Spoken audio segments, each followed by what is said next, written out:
That's why these court appointments have been more important than ever before. It's also why that Georgia race, Loeffler and Perdue, are more important than ever before. And working with all of you, we've defended our first freedom, the freedom of religion. But we've also stood strong for the freedom of speech on campuses across America.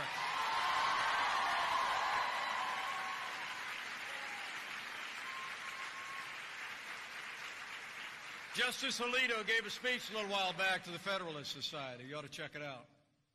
He said, and I quote, "We need to do whatever we can to prevent the freedom of speech from becoming a second-tier constitutional right." And that's just what we've done. Under President Trump's leadership, we've gone into federal court to defend the freedom of speech on campuses in America, and this president signed an executive order directing federal agencies to tie research grants to the defense of the freedom of speech.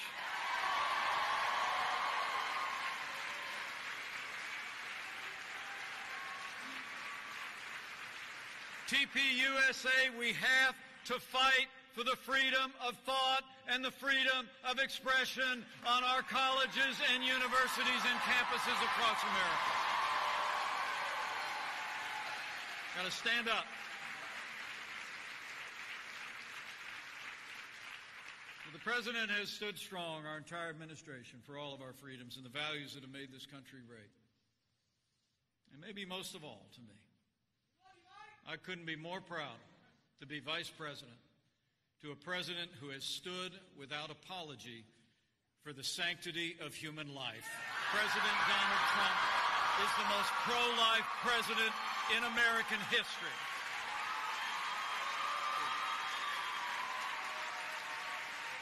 Good.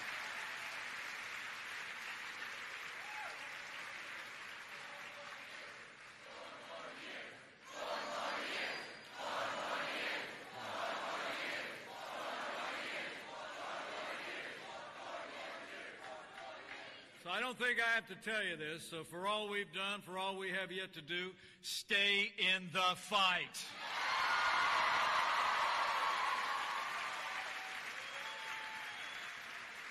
Stay in the fight in our election. Stay in the fight in Georgia's election. And stay in the fight every day that follows.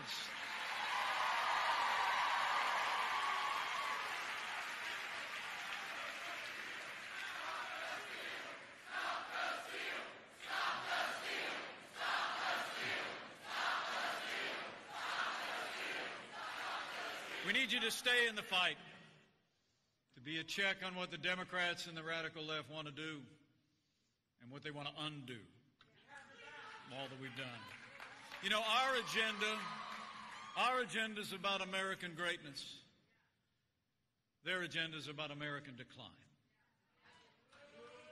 Where we cut taxes, rolled back regulation, and advanced freedom, their agenda is higher taxes, open borders, socialized medicine, a Green New Deal, and abortion on demand.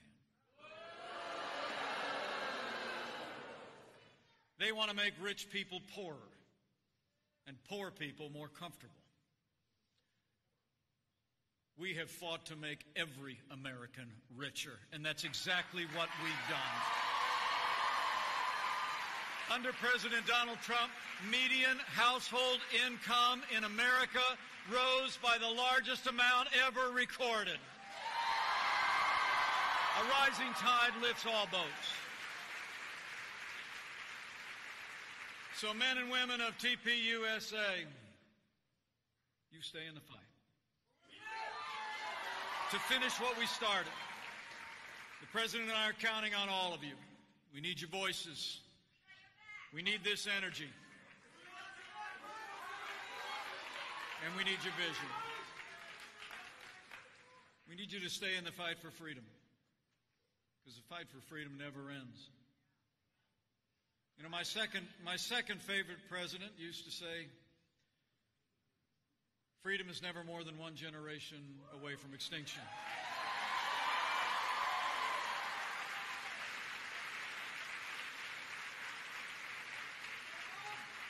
But looking out at the enthusiasm represented here in this generation, I believe we're going to win this generation for freedom.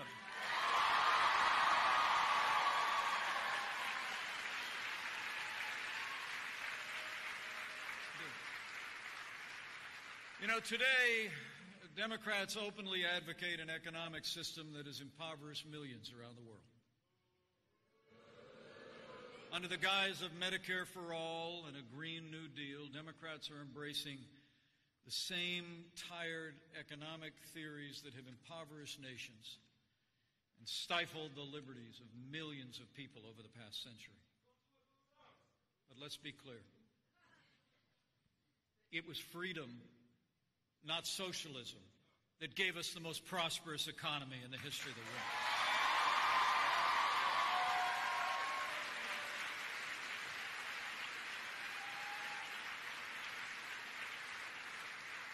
It was freedom, not socialism, that ended slavery, won 2 world wars, and stands today as a beacon of hope for all the world.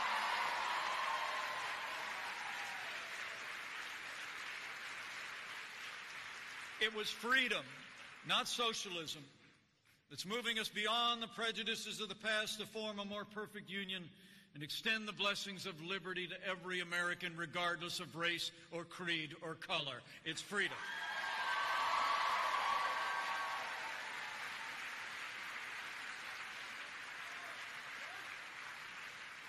You here at TPUS understood that it was freedom, not socialism, that gave us the highest quality of life, the cleanest environment on earth, has improved the health and well-being of millions around the world. And so I challenge you in this generation, on this day and every day forward, to speak with one voice that America will be a land of freedom and America will never be a socialist country.